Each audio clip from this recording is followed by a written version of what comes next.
नमस्कार दोस्तों, आप सभी के आग्रह पर एवं ऑफलाइन बच्चों के विशेष आग्रह पर आप सभी के लिए स्टार नवोदय क्लासेस एक एडवांस मैथ के बैच की शुभारंभ करने जा रहा है, जो ये आपको शाम को 9 बजे मिलेगा।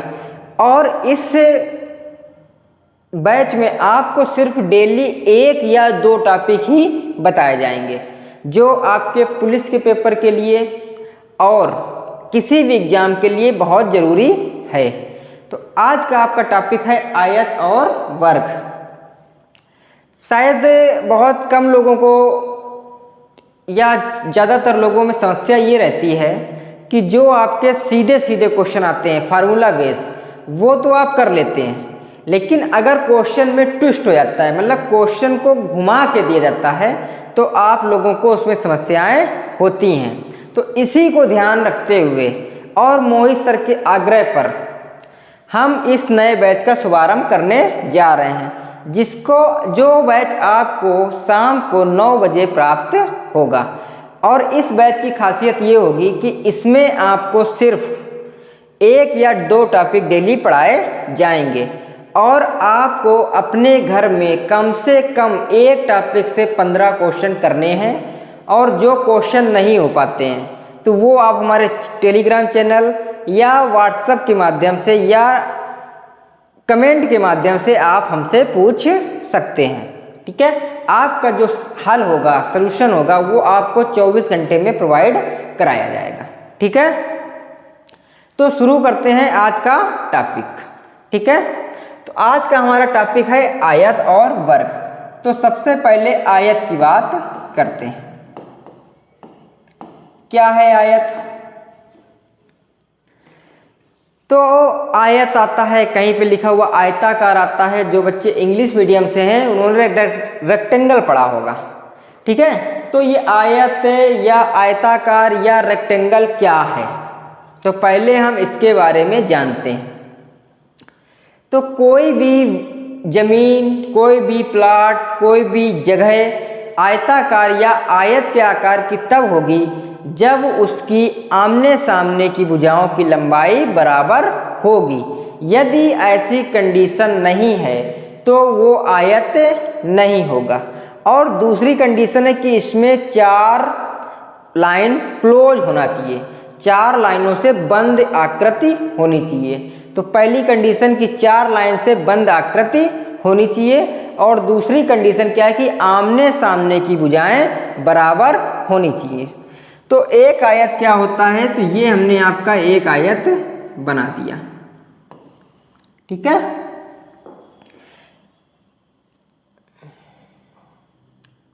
तो ये हमने आपका एक आयत बना दिया। अब इसमें आप देखेंगे कि जो ये भुजा है ए, अगर इस भुजा की लंबाई a है तो इसकी भी लंबाई a होनी चाहिए, और अगर इसकी लंबाई b है तो इसकी भी लंबाई b होनी चाहिए। ठीक है,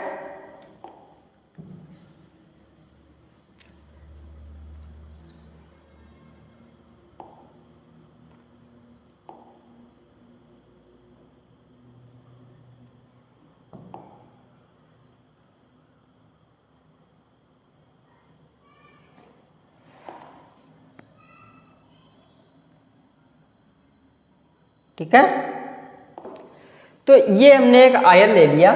अगर इस भुजा की लंबाई हमारी a होगी तो इस भुजा की लंबाई भी कितनी होनी चाहिए a, और इस भुजा की अगर लंबाई b है तो इसकी भी लंबाई कितनी होनी चाहिए b। तो आयत की पहली कंडीशन क्या होती है कि उसके आमने सामने की भुजाएं बराबर होनी चाहिए। ठीक है, और दूसरी कंडीशन क्या होती है वो आपके लिए जानना बेहद जरूरी है कि दूसरी कंडीशन होती है कि जितने भी इसमें एंगल हैं, क्या है, कोण है, जितने भी इसमें कोण हैं उन सबका मान 90 डिग्री होना चाहिए। तो पहली कंडीशन आपकी ये है कि जितने भी इसमें जो इसकी भुजाएं हैं उनमें आमने सामने की भुजाएं की लंबाई बराबर होनी चाहिए, और इनके जितने भी कोण हैं वो सारे कोण कितने के होने चाहिए, 90 डिग्री के होने चाहिए। यदि ऐसा नहीं होता है तो वो आकृति आपकी आयत नहीं कहलाएगी। ठीक है, तो पहली कंडीशन क्या है, पहली जो हमारी वो है आमने सामने की भुजाएं, आमने सामने की भुजाओं की लंबाई बराबर होनी चाहिए, बराबर होनी चाहिए। ठीक है, और दूसरी कंडीशन क्या है कि सभी चारों कोण बराबर व 90 डिग्री के होने चाहिए, 90 डिग्री के होने चाहिए। ठीक है, इसको आप नोट भी कर सकते हैं क्योंकि ये आपके लिए बहुत ही काम की चीज़ है, इससे आपके बहुत से क्वेश्चन आजकल कंपटीशन में लगेंगे। ठीक है, तीसरा इसका जो होता है उसको हम बोल सकते हैं कि जो तीसरी इसकी कंडीशन है वो कंडीशन हमारी ये है कि जो इसके विकर्ण होते हैं, क्या होते हैं, विकर्ण होते हैं। ठीक है, तो तीसरी कंडीशन है इसके विकर्ण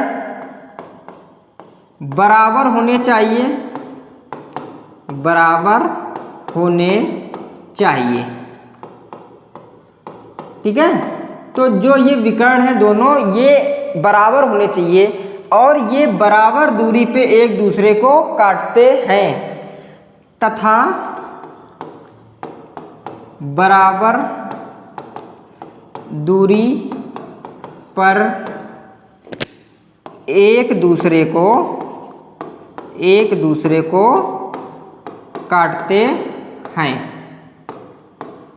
ठीक है, एक दूसरे को काटते हैं। ठीक है, ये इसकी तीसरी कंडीशन।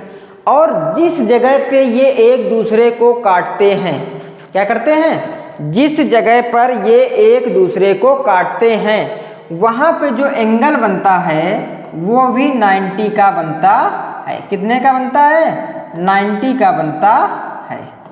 ठीक है, तो तीसरी कंडीशन आपकी ये हो गई कि जो भी यहाँ पर एंगल बनेंगे इंटरसेक्टिंग एंगल, तो वो भी कितने के होने चाहिए, 90 डिग्री के होने चाहिए।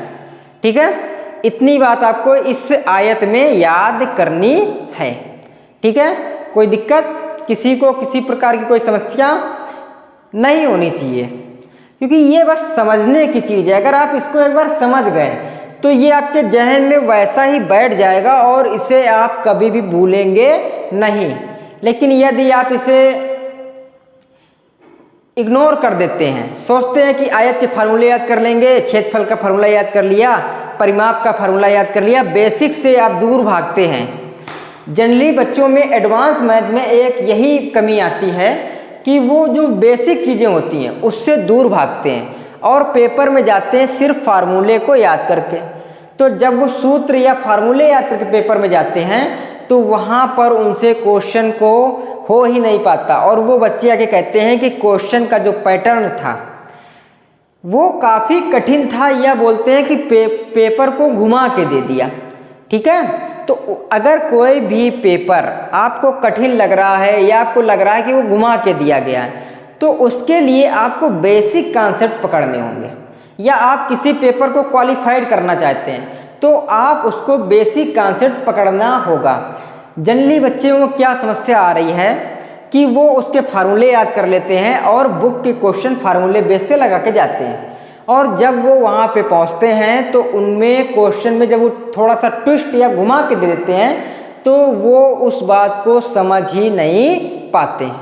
तो इतनी बात आपको क्लियर हो गई, 1 2 3, ये बात आपको तीनों याद रखनी है। अब इसके बाद चलते हैं इससे भी और जो महत्वपूर्ण चीज़ें हैं उनके पास। ठीक है, आयत के बारे में जो इससे भी महत्वपूर्ण चीज़ें हैं हम उनके बारे में पढ़ते हैं। तो इसके बाद महत्वपूर्ण चीज़ क्या है हमारी एक आयत के लिए, तो इसके बाद एक आयत के लिए हमारे पास महत्वपूर्ण चीज ये है कि एक आता है आपका परिमाप। क्या आता है? परिमाप। परि का मतलब होता है चारों, ठीक है, और वैसे चारों होता है, हम और भी लगा देते हैं। और माप का मतलब होता है मापना, ठीक है। तो परिमाप का मतलब क्या होता है कि किसी भी वस्तु को चारों ओर से मापना, ठीक है, उसे हम कहते हैं परिमाप। क्या कहते हैं? परिमाप, ठीक है। तो अब जब इसमें वस्तु में या आयत में या किसी चीज में चारों ओर की बात की जा रही है, तो इसका मतलब ये है कि हम यहां से अगर हम चलना शुरू करते हैं तो इस जगह पे जाते हैं, ठीक है, इस जगह से इस जगह पे जाते हैं, इस जगह से इस जगह पे आते हैं और यहाँ से आपको यहाँ पे आ जाते हैं। जैसे ही हम इसी ए पॉइंट पे वापस आ गए तो हमने इसकी चारों ओर की माप कर ली। अब इसमें हमें बीच से कोई मतलब नहीं है, हमें सिर्फ किससे मतलब है? परिमाप में चारों ओर से। किससे मतलब है? चारों ओर से, ठीक है। तो अब परिमाप के फार्मूले की बात करते हैं। किसकी बात करते हैं? परिमाप के फार्मूले की।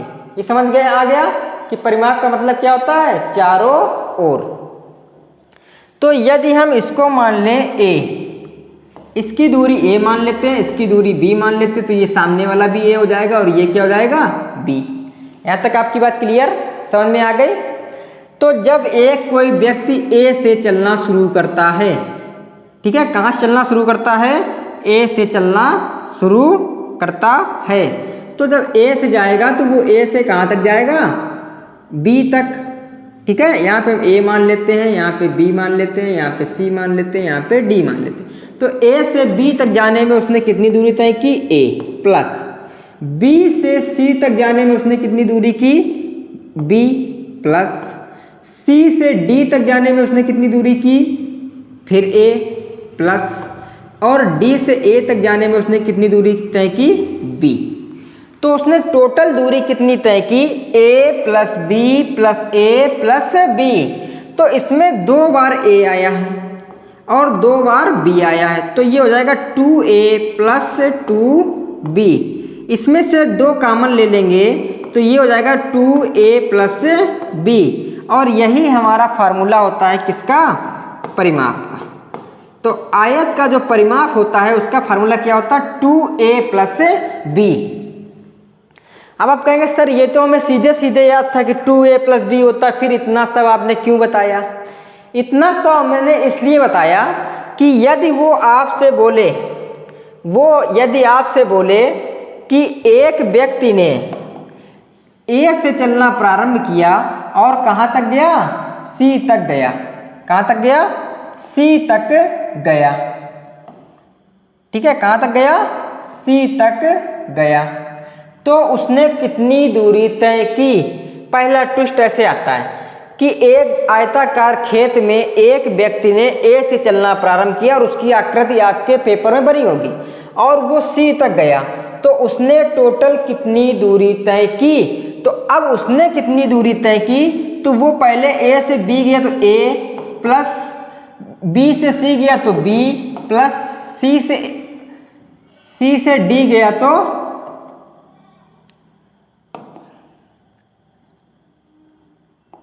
c से d गया तो फिर a। लेकिन वो इस वाली दूरी में नहीं आया, b वाली में, ठीक है। तो उसने कितनी दूरी तय की? तो उसने दूरी तय की 2a प्लस b, ठीक है। अगर इसका परिमाप पूछा जाए कि कोई व्यक्ति a से चलना शुरू करता और c तक गया या d तक गया, वापस a पे नहीं आया, तो उसकी हम दूरी ऐसे निकालेंगे, ठीक है। आगे समझ में? तो पहला ट्विस्ट परिमाप से यहीं पे आता है। दूसरा क्वेश्चन जो आता है ये आपको नोट करना है। दूसरा जो क्वेश्चन आता है वो आता है कि किसी खेत के या किसी आयताकार मैदान के, ठीक है, किसी आयताकार मैदान के या आयताकार खेत के चारों ओर बाउंड्री करानी है, बाड़ लगानी है, ठीक है, तार बांधना है। ऐसी कोई चीज आती है कि पहला क्या? बोलेगा आयताकार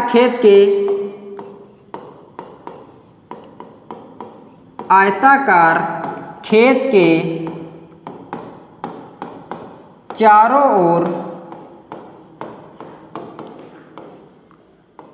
बाड़ लगाना, पहला बाड़ लगाना, कामा तार बांधना, कामा बाउंड्री करना, ठीक है, कामा मेड़बंदी करना। यदि वो ये सारी चीज़ें कराता है आपसे क्वेश्चन में, बोलता है कि एक आयताकार खेत के चारों ओर बाड़ लगानी है, तार बांधना है, बाउंड्री वाल करनी है, मेड़बंदी करनी है, तो उस कंडीशन में हम उसका परिमाप निकालेंगे। क्या निकालेंगे? परिमाप निकालेंगे। या वो ऐसे भी पूछ सकता है कि एक बोलेगा एक आयताकार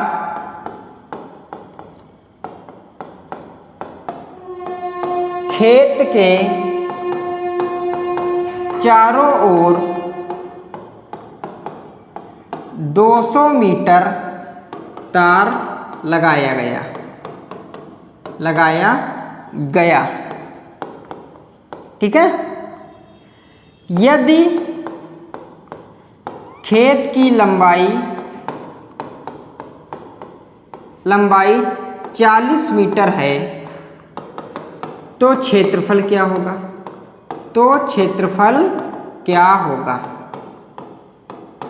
ठीक है।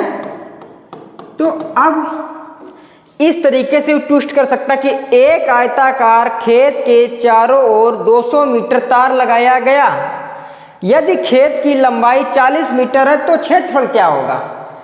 अब आप इसमें सोचेंगे पूछा गया क्षेत्रफल दिया है, क्या तार की लंबाई दी है और खेत की लंबाई दी है, अब हम क्षेत्रफल कैसे निकाल लें? तो जब भी हम किसी क्षेत्र में किसी में तार लगाते हैं उसके चारों ओर, तो जो तार की लंबाई दी जाती है उसे हम क्या मान लेते हैं? आयत का परिमाप। क्या मान लेते हैं? आयत का परिमाप। ठीक है। तो जब इसे आयत का परिमाप हम कितना मान लेंगे? 200। ठीक है, आयत का परिमाप कितना मान लेंगे? 200। ठीक है। तो जब हम आयत का परिमाप 200 मान लेंगे तो फिर हमारी यहाँ पे लिखेंगे आयत का परिमाप बराबर 2 ब्रैकेट लंबाई प्लस चौड़ाई, यही होता है। तो आयत का परिमाप हमने 200 मान लिया, इक्वल टू ये 2 और ये कितना दिया है? 40 लंबाई और प्लस चौड़ाई b, तो ये 200 हो गया। इसका से मल्टीप्लाई कराएंगे 80 और plus b 2b plus 2b, 2 का मल्टीप्लाई 40 में कराएंगे और इसमें भी कराएंगे। ये इधर आ जाएगा तो हो जाएगा, बचेगा 120 इक्वल टू 2b।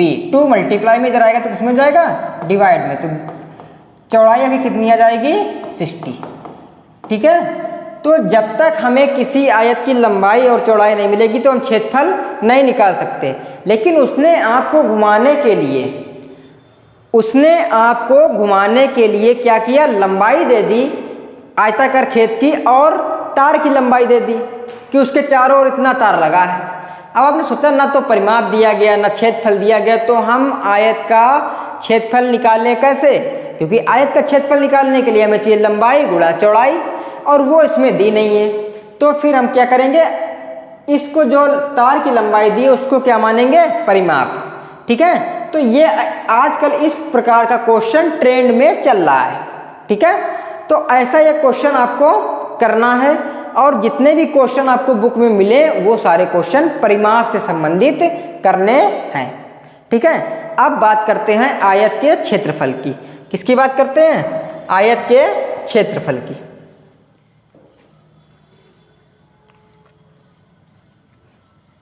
तो जब भी हम क्षेत्रफल की बात करेंगे, किसकी बात करेंगे?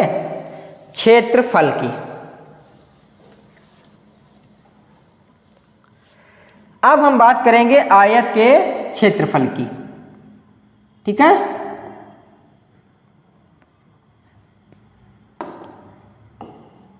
आयत का क्षेत्रफल।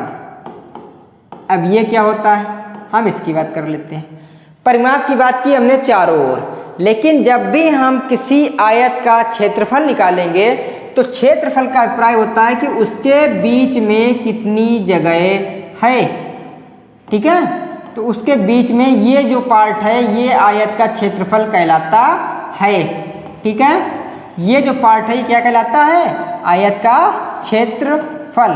जैसे गांव में आपके खेत होंगे, उसी को क्षेत्र भी बोलते हैं शुद्ध भाषा में जब तत्सम में हम जाते हैं।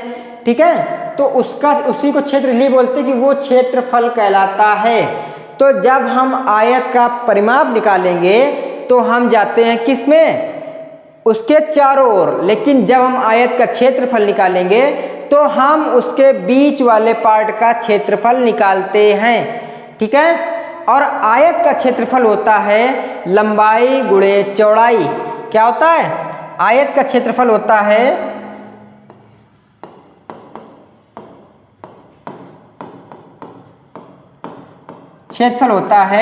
लंबाई गुणे चौड़ाई। ठीक है, तो लंबाई गुणे चौड़ाई क्या होता है, आयत का क्षेत्रफल। ठीक है, यहाँ तक कोई दिक्कत नहीं होनी चाहिए। तो ये आपका आयत का क्षेत्रफल है। अब हम मान लेते हैं कि अगर इसकी हमने लंबाई a मानी, ये b था, ये a था और ये b था, तो इसका क्षेत्रफल क्या होगा, तो a इंटू b, तो क्षेत्रफल हो जाएगा ab। ठीक है, अब यहाँ पे एक छोटी सी चीज़ समझनी है कि जब क्षेत्रफल AB हो जाएगा तो जो इसकी यूनिट होगी, जैसे A मीटर मान लें हम, इंटू B मीटर मान लें, तो इसका हो जाएगा AB,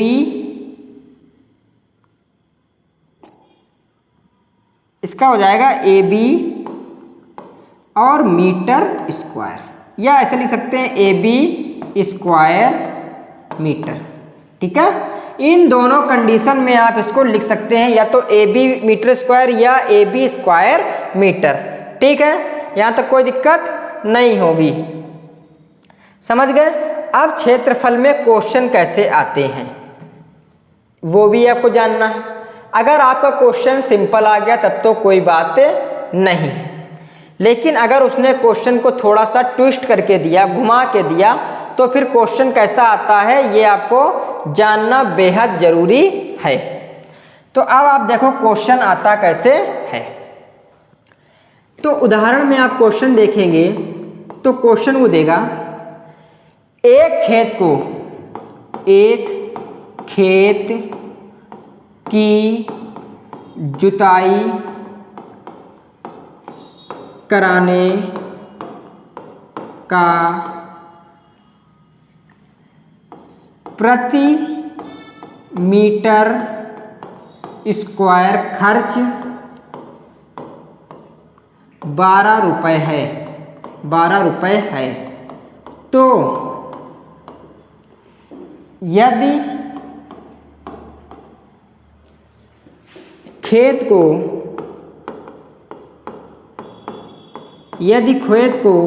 जोतने में यदि खेत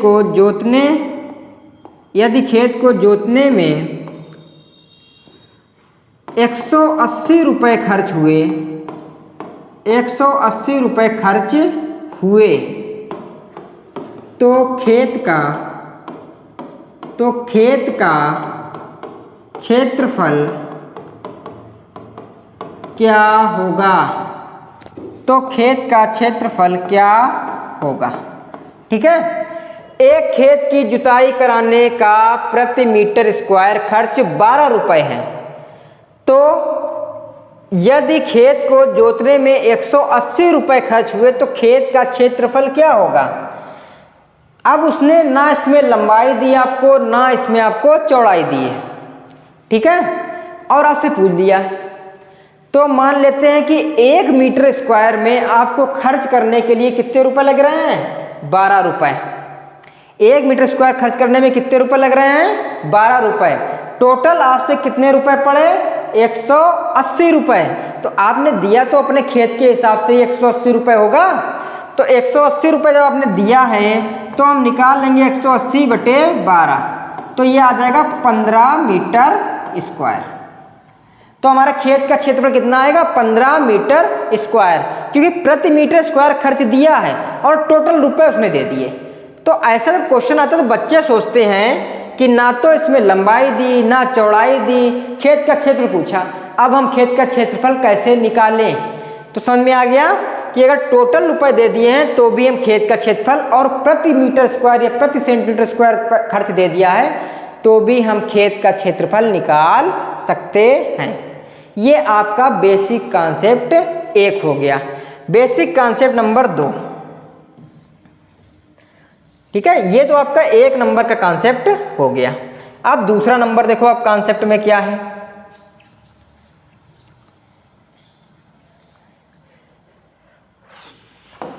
यदि दूसरा नंबर आपका कॉन्सेप्ट में है कि यदि उसने आपको लंबाई दे दी है, चौड़ाई दे दी है, ठीक है, या लंबाई चौड़ाई ना देके लंबाई चौड़ाई दे दी है, ठीक है, और दे दिया है खर्च। जैसे ये दिया है एक आयताकार दीवार को पेंट कराने का खर्च क्या होगा? खर्च क्या होगा यदि उसकी लंबाई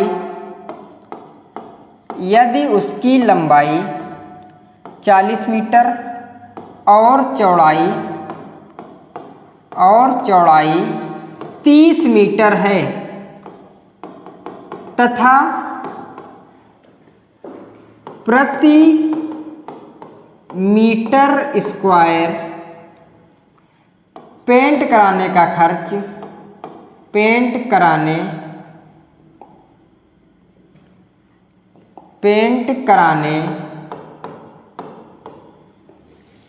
का खर्च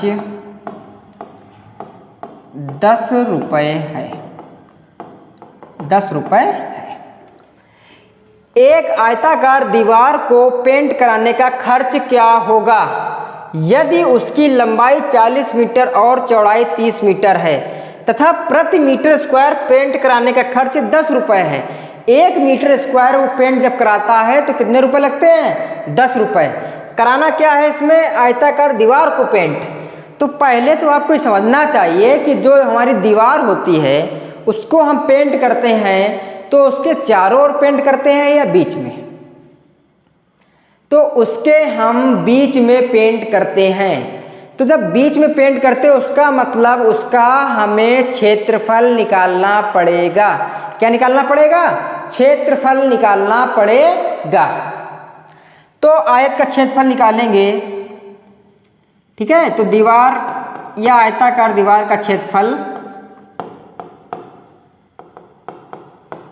आयताकार दीवार का क्षेत्रफल क्या होगा?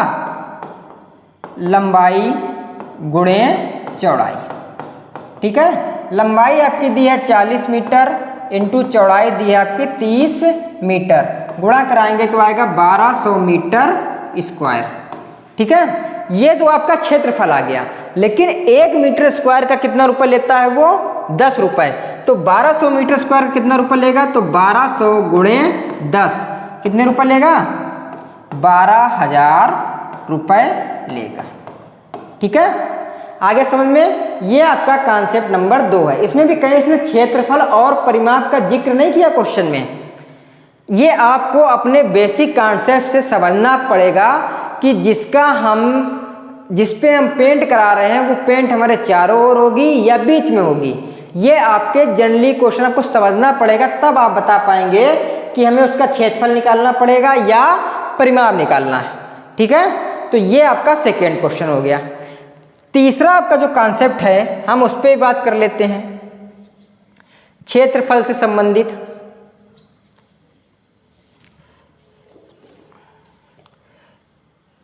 और वो जो हम तीसरे कॉन्सेप्ट की बात करेंगे वो क्षेत्रफल और परिमाप दोनों पे लागू होगा, ठीक है। क्षेत्रफल और परिमाप दोनों पे लागू होगा। तीसरे कॉन्सेप्ट की बात करते हैं। यदि एक आयत की लंबाई उसकी चौड़ाई की 3 गुनी है, और आयत का क्षेत्रफल 300 मीटर स्क्वायर है। आयत का क्षेत्रफल 300 मीटर स्क्वायर है। तो आयत का परिमाप होगा, तो आयत का परिमाप होगा। ठीक है, ये आपका तीसरा क्वेश्चन है जो क्षेत्रफल से आता है। यदि एक आयत की लंबाई उसकी चौड़ाई की 3 गुनी है और आयत का क्षेत्रफल 300 मीटर स्क्वायर है, तो आयत का परिमाप होगा। तो अब आयत का परिमाप का फार्मूला हमारा होता है 2 ब्रैकेट लंबाई प्लस चौड़ाई। तो हमें परिमाप निकालने के लिए इसकी लंबाई और चौड़ाई चाहिए, लेकिन लंबाई और चौड़ाई हमारी दी नहीं है, लेकिन उसमें क्या दिया है, रिलेशन, क्या दी है, रिश्तेदारी दी है। तो हम रिश्तेदारी को इसके क्वेश्चन में जोड़ेंगे। तो पहले क्या दिया, आयत का क्षेत्रफल, तो हम लंबाई यहाँ पे निकालेंगे और क्या निकालेंगे, चौड़ाई। उसने कहा है कि आयत की लंबाई उसकी चौड़ाई की 3 गुनी है, तो हम चौड़ाई को मान लेते हैं यक्स। क्या मान लिया, यक्स। तो लंबाई उसकी 3 गुनी है तो कितनी हो जाएगी, 3x। ठीक है, हमने चौड़ाई को माना x, तो लंबाई हमारी क्या हो जाएगी, 3x। अब उसने दिया है आयत का क्षेत्रफल। क्या दिया है, आयत का क्षेत्रफल। तो आयत का क्षेत्रफल बराबर होता है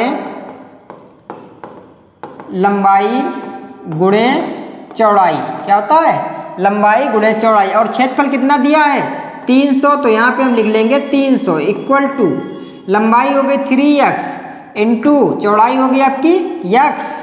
तो ये 300 ऐसे लिखेंगे, इस साइड में मल्टीप्लाई कराएंगे तो 3 का मल्टीप्लाई 1 में तो 3, और x का मल्टीप्लाई x में तो x स्क्वायर। जनरली बच्चे यहाँ पे गड़बड़ करते हैं, वो x स्क्वायर की जगह पे x लिख लेते हैं, तो उससे आपका x का मान गलत हो जाता है। अब ये 3 मल्टीप्लाई में तो अपान में आ जाएंगे, तो यहाँ बचेगा 100 इक्वल टू x स्क्वायर। तो x का मान आ जाएगा, x इक्वल टू हो जाएगा √100, तो x का मान हो जाएगा आपका 10। कितना आ जाएगा, 10। तो लंबाई आपकी हो जाएगी 10 इंटू 3 कितनी हो जाएगी, 30, और चौड़ाई आपकी हो जाएगी 10। ठीक है, तो अब यहाँ से हमें लंबाई और चौड़ाई पता चल गई। अब हम इसका परिमाप निकाल सकते हैं। तो यहाँ पे लिखेंगे आयत का परिमाप,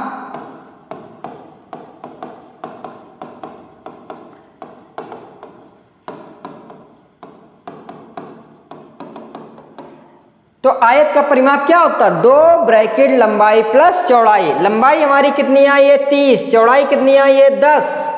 तो ये हो जाएगा 2 ब्रैकेट 30 प्लस 10, कितना हो गया, 230 प्लस 2 10, कितना 40।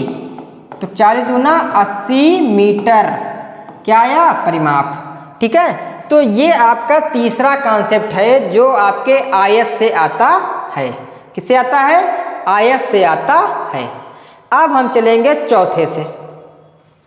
तो जो चौथा हमारा कॉन्सेप्ट है उसकी बात कर लेते हैं।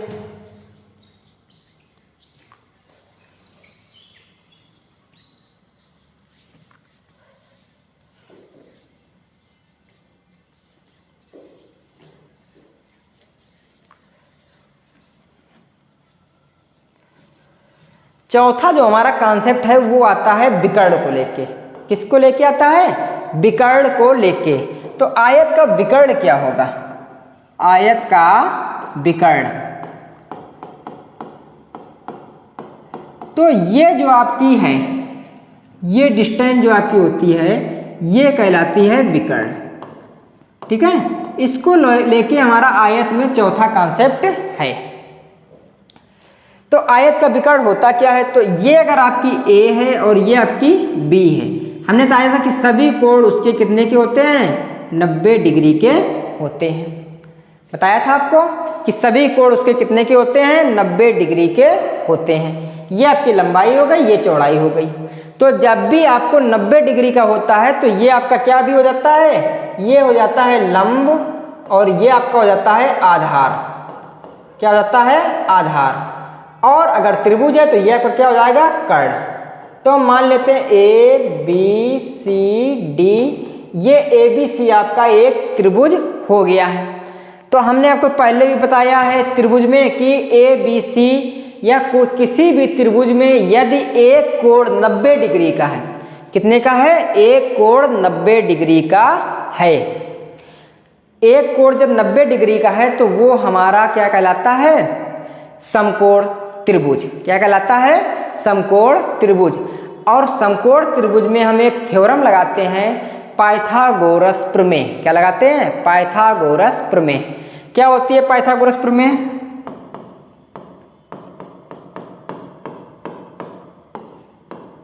तो पाइथागोरस प्रमेय होती है कर्ण का स्क्वायर बराबर लंब का स्क्वायर प्लस आधार का स्क्वायर।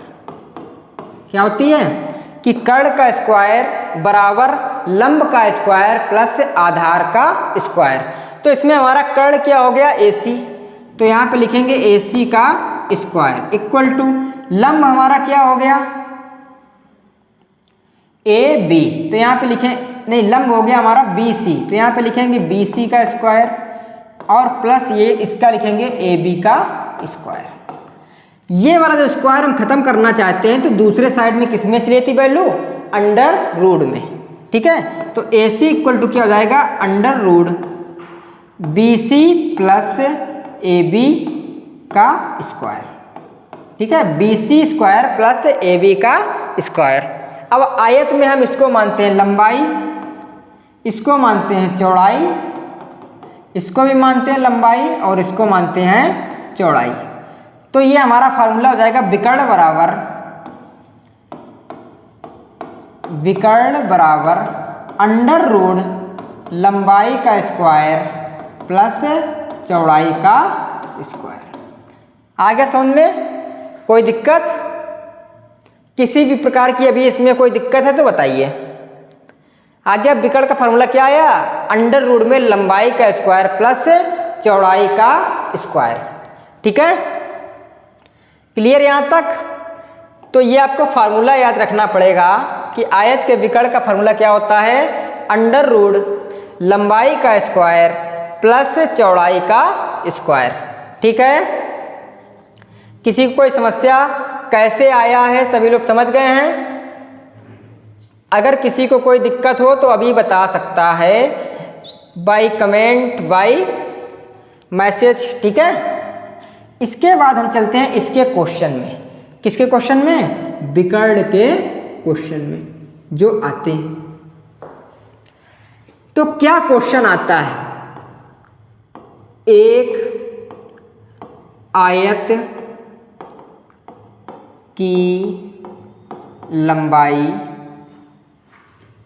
15 मीटर तथा चौड़ाई 8 मीटर है।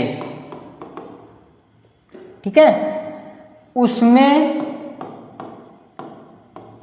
रखे जा सकने वाले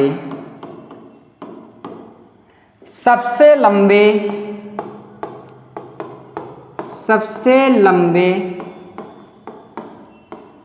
बांस की लंबाई क्या होगी,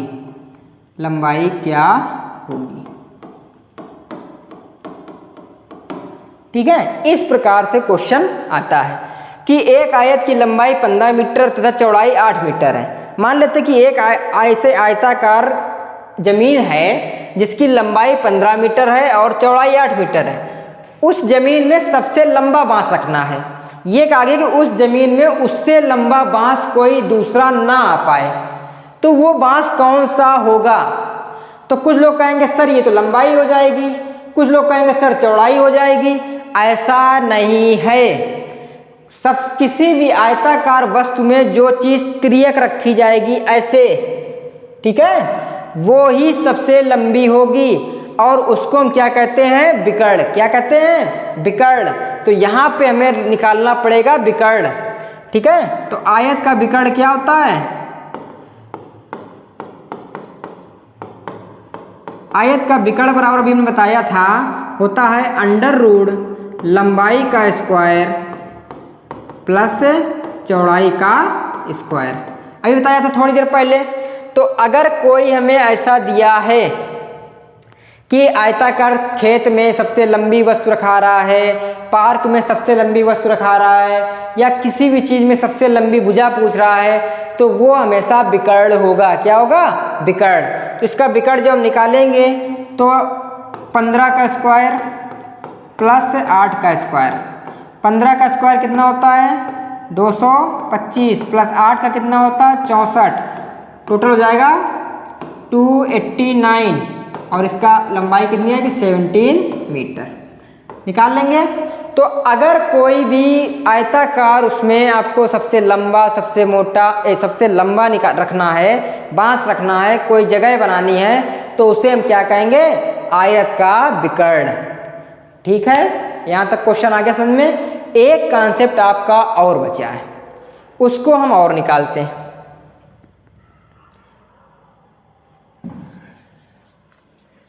उस क्वेश्चन को अगर और कर लेंगे तो हमारा ये एक क्वेश्चन बचा है जो काफी बार आता है।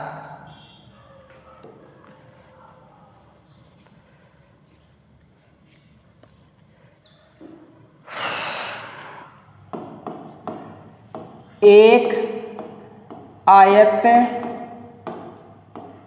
का विकर्ण, एक आयत का विकर्ण 17 मीटर तथा चौड़ाई 8 मीटर है।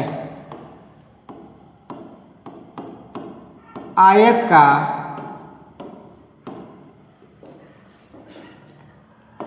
का परिमाप उसके क्षेत्रफल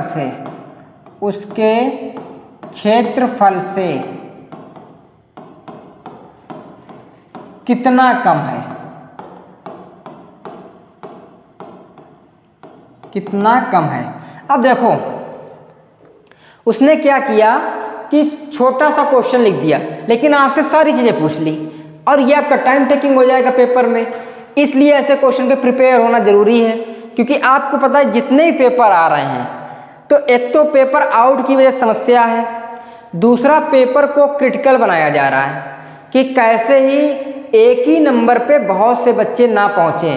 तो ऐसे क्वेश्चन दिए थे कि जिसको कम लोग ही कर पाए, ठीक है, मेरिट हाई ना जाए। जैसे आपने एसएससी में देखा होगा, जितने का पेपर होता है उससे अपर मेरिट चली जाती है, ठीक है। तो वो मेरिट जाती है किसके लिए, जो आपको नॉर्मलाइजेशन मिलता है, उसके कारण वो मेरिट उससे ज़्यादा चली जाती है। लेकिन अगर आपको नॉर्मलाइजेशन मिल जाए और आपने फिर भी सारे क्वेश्चन नहीं किए, तो फिर भी आप पूर्णांक तक ही पहुँचे हैं। लेकिन बच्चे सारे क्वेश्चन कर रहे हैं, और वही बच्चे सारे क्वेश्चन कर पा रहे हैं स्पेशली मैथ में, जिनका बेसिक मजबूत है।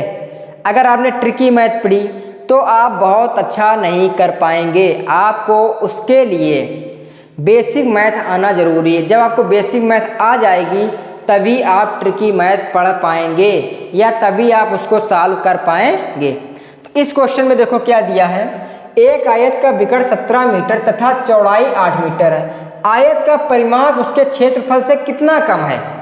तो अब तो एक तो इसमें क्षेत्रफल भी निकालना, परिमाप भी निकालना, और क्षेत्रफल और परिमाप दोनों निकालने के लिए हमें लंबाई और चौड़ाई चाहिए। यहाँ पे सिर्फ चौड़ाई दी है और विकर्ण दिया है, तो पहले हमें लंबाई निकालनी पड़ेगी। तो पहले हम लंबाई निकालते हैं आयत के विकर्ण से, ठीक है। तो आयत का विकर्ण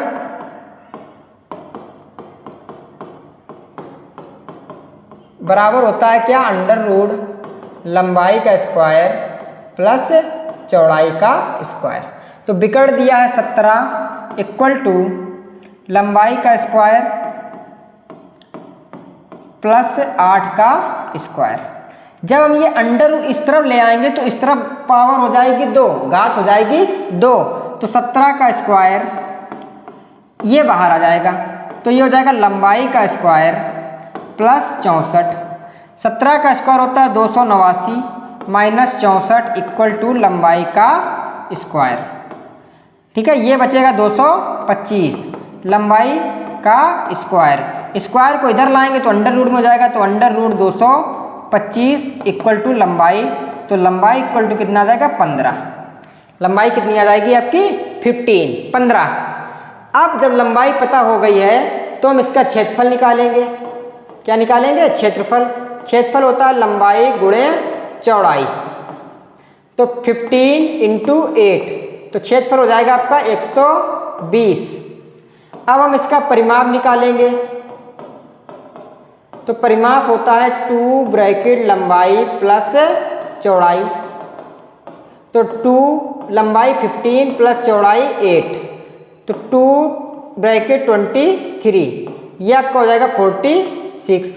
अब उसने कहा, हमने परिमाप भी निकाल लिया, क्षेत्रफल भी निकाल लिया, लंबाई भी निकाल लिया, उसने कहा कितना कम है, तो ये हमारा 120 है और ये कितना है 46, तो इसको सब्ट्रैक्ट करेंगे, घटाएंगे, तो 0 से 6 गया 4 बचा, 11 से 4 गया 7 बचा। ठीक है, कितना कम है? 74 कम है। क्लियर यहाँ तक? कितना कम है? 74 कम है। ठीक है, कोई दिक्कत? ये आपका अंतिम क्वेश्चन था जो आयत से आता है। इस प्रकार का क्वेश्चन भी आपको बहुत ही परेशान करता है, क्योंकि इसमें 3 कॉन्सेप्ट एक साथ उन्होंने लगा रखे होते हैं। ठीक है, इसके बाद आपका चलते हैं वर्ग पे। किस पे चलते हैं? वर्ग पे।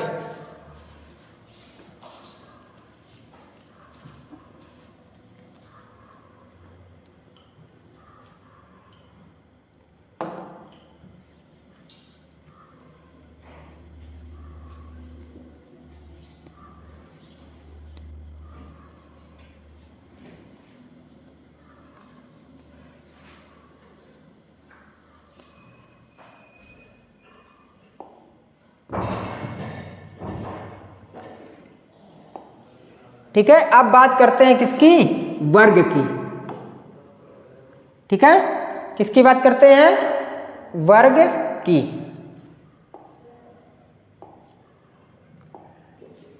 तो वर्ग क्या है?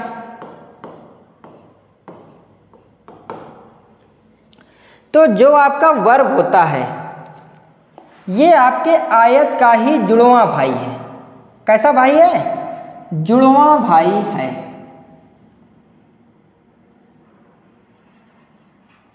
ठीक है, जो आपका वर्ग है वो आपके आयत का ही जुड़वां भाई है। कैसा भाई है? जुड़वां। जुड़वां का मतलब लगभग चीजें इसकी मिलती जुलती हैं, कुछ चीजें नहीं मिलती हैं। तो जैसे क्या मिलता है? तो इसके पहला ए, अगर ये आपका ए होगा, ठीक है, ये आपका क्या होगा? अगर ये आपका ए होगा तो ये भी ए होगा, ये भी ए होगा और ये भी ए होगा। तो पहली कंडीशन इसकी क्या है? वर्ग की सभी भुजाएं बराबर होती हैं। कैसी होती हैं? बराबर होती हैं। पहली कंडीशन है कि वर्ग की सभी भुजाएं बराबर होती हैं। दूसरी कंडीशन वही है जो आयत की थी कि सभी कोण कितने के होते हैं? 90 के। तो दूसरी कंडीशन वही है, सभी कोण बराबर 90 के होते हैं। किसके होते हैं? 90 के होते हैं। तीसरी कंडीशन विकर्ण। ठीक है, तो इसकी तीसरी कंडीशन है कि विकर्ण बराबर होते हैं। विकर्ण बराबर होते हैं तथा एक दूसरे को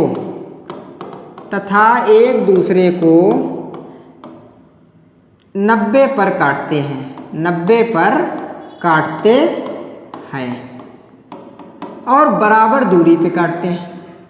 किस पर काटते हैं? एक दूसरे को 90 पर काटते हैं और बराबर दूरी पर काटते हैं। तो जो कंडीशन आयत की थी, इस कंडीशन को छोड़ के कि वर्ग की सभी भुजाएं बराबर होती हैं लेकिन आयत की आमने सामने की भुजाएं बराबर होती हैं, बाकी इसकी कंडीशन आपकी वही सेम है। ठीक है, तो इसीलिए हम कहते हैं हमेशा कि आयत जो है वर्ग का जुड़वां भाई है। केवल एक कंडीशन अगर उसकी छोड़ दी जाए, कौन सी? कि उसकी सभी भुजाएं बराबर होती हैं और उसकी आमने सामने की भुजाएं बराबर होती हैं, तो ये बाकी चीज़ों में सेम ही रहेगा। क्या रहेगा? बाकी चीज़ों में ये सेम ही रहेगा। तो इसीलिए उसको जुड़वां भाई कहते हैं। आयत का जुड़वां भाई कौन सा? वर्ग। ठीक है, तो इसमें सीधे बात करते हैं आयत के परिमाप पे, क्योंकि परिमाप के बारे में पहले बात कर चुके हैं कि चारों ओर की वही बात, ठीक है, सेम रहेगी। क्षेत्रफल की बात करते हैं तो वही क्षेत्रफल, बस इसमें क्षेत्रफल में क्या होगा और उसमें क्या होगा वो हम आपको बताते हैं। कि जैसे मान लो कि हमें निकालना है वर्ग का परिमाप, वर्ग का परिमाप, तो हमने कहा इसकी सभी भुजाएं बराबर होती हैं, तो इस भुजा को ये मानते, इसको भी ये मानते, इसको भी ये मानते, इसको भी ये मानते, तो परिमाप हमारा हो जाएगा a plus a plus a plus a. जैसे हमने बताया था कि यहाँ से चलना शुरू करेंगे तो एक ये हो गया, यहाँ से आ गया दूसरा ए, यहाँ से आ गया तीसरा ए और यहाँ से आ गया चौथा ए। ठीक है, तो 4 ए हो गया, तो इसको हम बोल सकते हैं 4a। क्या बोल सकते हैं? 4a। तो वर्ग का परिमाप होता है 4 गुणे भुजा या 4 गुणे ए। ठीक है, तो 4 गुणे भुजा या 4 गुणे ए। आगे समझ में, अगर मान लेते कि ये वर्गाकार वे है और ये यहाँ से खुला है तो ये 3a हो जाता।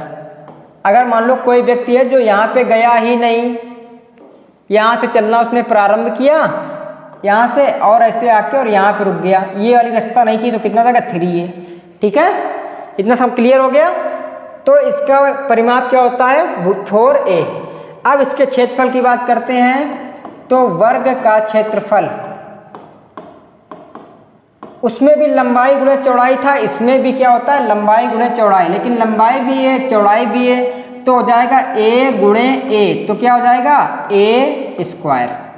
ठीक है, इसीलिए उसको जुड़वां भाई कहते हैं कि अगर आपने आयत को सही समझ लिया तो वर्ग में आपको बहुत कुछ पढ़ने को नहीं रहेगा। ठीक है, कॉन्सेप्ट जो आयत का है वही वर्ग का है, लेकिन एक आइडेंटिटी गलत है इसकी कि उसमें आमने सामने की भुजाएं बराबर होती हैं आयत में, और वर्ग में उसकी सभी भुजाएं बराबर होती हैं। ठीक है, और उसका जुड़वां भाई है, तो इसलिए इसको बहुत डिटेल में नहीं पढ़ाएंगे। जो आयत में आपने समझा है वही वर्ग में आपको फॉलो करना है। वर्ग का विकर्ण, वर्ग का विकर्ण का फार्मूला, फिर वहीं पे चलते हैं कि ये आपका विकर्ण हो गया। ठीक है, ये a है, ये a है, तो वही पाइथागोरस लगाएंगे क्योंकि ये 90 का दिया है, ये 90 है, तो पाइथागोरस लगाएंगे तो करेंगे कर्ण का स्क्वायर इक्वल टू लंब का स्क्वायर प्लस आधार का स्क्वायर। ठीक है, तो कर्ण का स्क्वायर तो निकालना ही है, लंब का स्क्वायर a स्क्वायर प्लस आधार का स्क्वायर भी a स्क्वायर, तो ये a और a क्या हो जाएगा? कर्ण का स्क्वायर बराबर 2a स्क्वायर। क्या हो जाएगा? 2a square. तो कर्ण को जब हम कर्ण स्क्वायर बराबर हो गया हमारा 2a स्क्वायर, स्क्वायर इसको हटाएंगे तो इधर अंडर रूट में हो जाएगा, तो कर्ण बराबर क्या हो जाएगा? Under root 2a square. a square 2 बार आया तो उसको बाहर निकाल लेंगे, तो कर्ण या विकर्ण हमारा क्या हो जाएगा? a root 2। इसी को हम बोलते हैं आयत का विकर्ण, वर्ग का विकर्ण। ठीक है, तो वर्ग का विकर्ण क्या होगा? वर्ग का विकर्ण हो जाएगा हमारा a रूट 2। ठीक है, तो वर्ग का क्षेत्रफल समझ में आ गया, वर्ग का परिमाप समझ में आ गया, वर्ग का विकर्ण समझ में आ गया, क्या हो गया? a root 2। ठीक है, यहाँ तक कोई दिक्कत नहीं है। अब क्वेश्चन आता कैसे है, ये तो आपको समझ में आ गया होगा कि बिल्कुल देखने में भी लग रहा होगा कि ये इसका जुड़वां भाई है। एक कंडीशन अगर हटा दी जाए तो बाकी सारी चीज़ें मैच कर रही हैं। तो जब आयत हमने पढ़ लिया तो फिर वर्ग पढ़ने की ज़रूरत क्यों है? तो एक तो कंबाइंड क्वेश्चन आता है, वो हम आपको बताते हैं कैसे।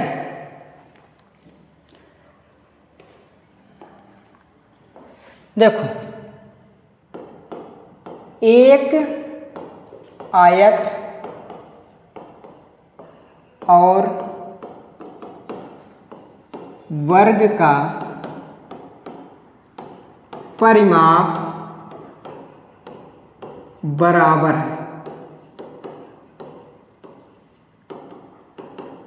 एक आयत और वर्ग का परिमाप बराबर है यदि आयत की लंबाई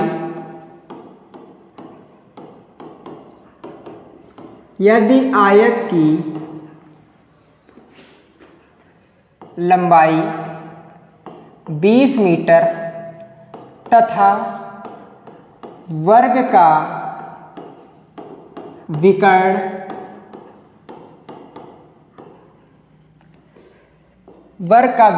40√2 है, तो दोनों के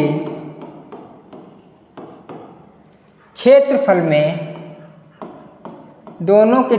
में कितना अंतर है?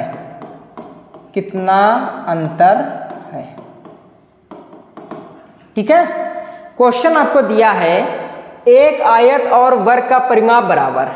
क्या बोला उसने? एक आयत है, एक वर्ग है, दोनों के परिमाप बराबर हैं। यदि आयत की लंबाई 20 मीटर तथा वर्ग का विकर्ण 40√2 है, 40√2 है, तो दोनों के क्षेत्रफल में कितना अंतर है? अब ये क्वेश्चन अगर हम आयत शुरू करें तो हमारा लगेगा नहीं। इस क्वेश्चन को हमें शुरू करना पड़ेगा किससे? वर्ग से। पहले हम वर्ग का परिमाप निकाल लें तो हमें आयत का परिमाप मिल जाएगा। तो वर्ग का विकर्ण दिया है, तो वर्ग का विकर्ण बराबर फार्मूला क्या होता है? वर्ग का विकर्ण बराबर फार्मूला होता है a√2। ठीक है, क्या होता है? a√2। वर्ग का विकर्ण कितना दिया है? 40√2 इक्वल टू a√2, जिसे हम बोलते हैं भुजा√2। ये दो इधर मल्टीप्लाई में, इधर किस में हो जाएगा? डिवाइड में, अपान √2। √2 से √2 कट गया। a या भुजा, इसी को हम क्या कहते हैं? भुजा। भुजा में कितनी मिल गई? a बराबर 40 मिल गई। a बराबर भुजा कितनी मिल गई? 40। ठीक है, अब इसका हम परिमाप निकालेंगे। तो वर्ग का परिमाप क्या होता है? वर्ग का परिमाप, तो वर्ग का परिमाप हमारा होता है 4 गुणे भुजा। क्या होता है? 4 गुणे भुजा या a, तो 4 गुणे 40 कितना हो जाएगा? 160। तो जब इसका परिमाप 160 हुआ तो आयत का परिमाप कितना हो जाएगा? आयत का परिमाप भी हो जाएगा 160, क्योंकि उसने कहा है कि आयत का परिमाप और वर्ग का परिमाप कैसे हैं? बराबर है। आयत के परिमाप का फॉर्मूला हमारा क्या होता है? तो ये हो जाएगा 160 इक्वल टू 2 ब्रैकेट लंबाई प्लस चौड़ाई कितनी दी है? लंबाई दी है, तो लंबाई कितनी दी है? लंबाई दी है 20 मीटर प्लस चौड़ाई। ठीक है, ये 160 हो गया इक्वल टू 2 का ऐसे मल्टीप्लाई कराएंगे 40 प्लस 2 चौड़ाई। इसका इधर घटाएंगे आके तो बचेगा 120 और 120 से बराबर 2 चौड़ाई। चौड़ाई आपकी गुणा 2 गुणा में है तो ये किस में जाएगा? भाग में। तो 120/2 बराबर चौड़ाई। तो 2 से काटेंगे तो चौड़ाई बराबर कितना हो जाएगा आपका? 60। कितनी आ गई? ये आ गई आपकी वर्ग आयत की चौड़ाई। क्या आ गई? आयत की चौड़ाई। तो आयत की लंबाई 20 है और चौड़ाई कितनी आ गई? 60। अब उसने कहा है दोनों के क्षेत्रफल में कितना अंतर है, तो हम निकालेंगे आयत का क्षेत्रफल। किसका निकालेंगे? आयत का क्षेत्रफल। ठीक है, इसको साफ कर देते हैं, यहाँ पे लिखने को हो जाएगा।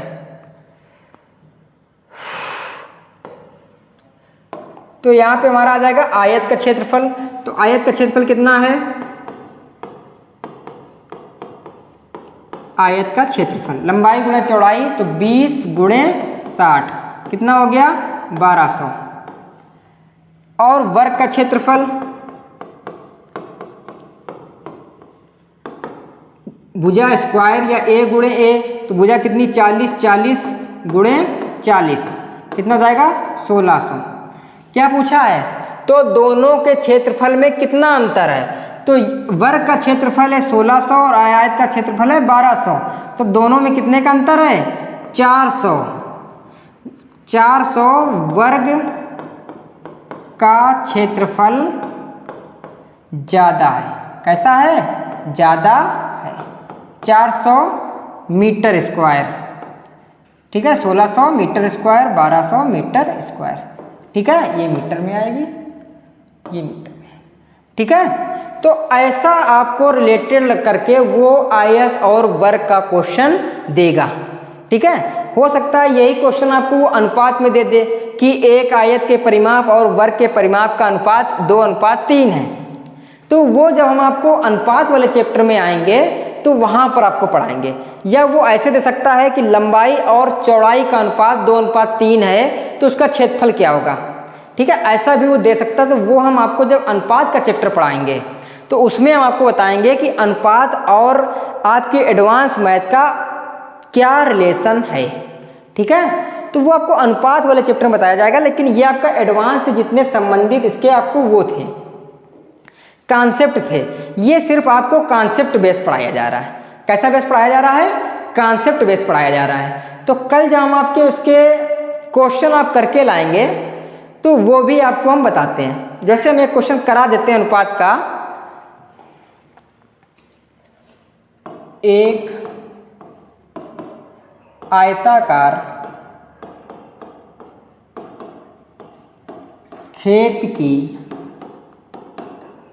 लंबाई और चौड़ाई का अनुपात 2:3 है। यदि उसका क्षेत्रफल 500 मीटर स्क्वायर हो तो चौड़ाई ज्ञात कीजिए, तो चौड़ाई ज्ञात कीजिए, ठीक है। क्या दिया है, एक आयताकार खेत की लंबाई और चौड़ाई का अनुपात 2:3 है, यदि उसका क्षेत्रफल 500 मीटर स्क्वायर हो तो चौड़ाई ज्ञात कीजिए।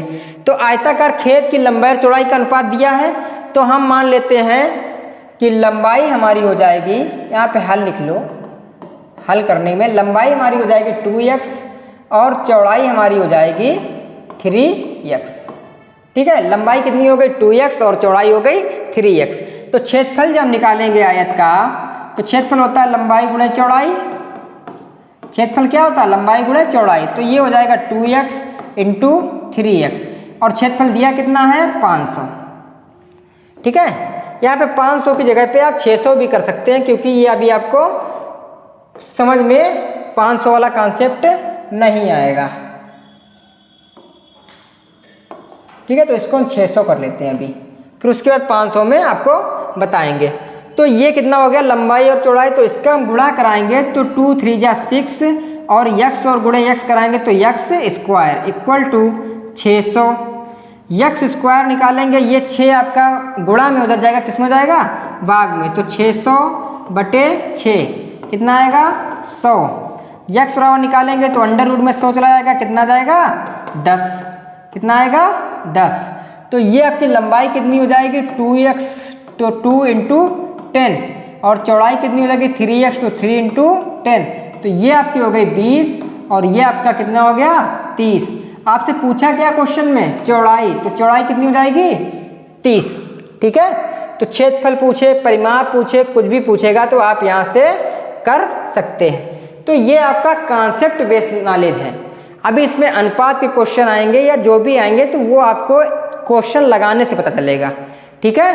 तो आज के लिए इतना रखते हैं, हमारे साथ जुड़े रहिए और हमारे चैनल को सब्सक्राइब अवश्य करें। धन्यवाद।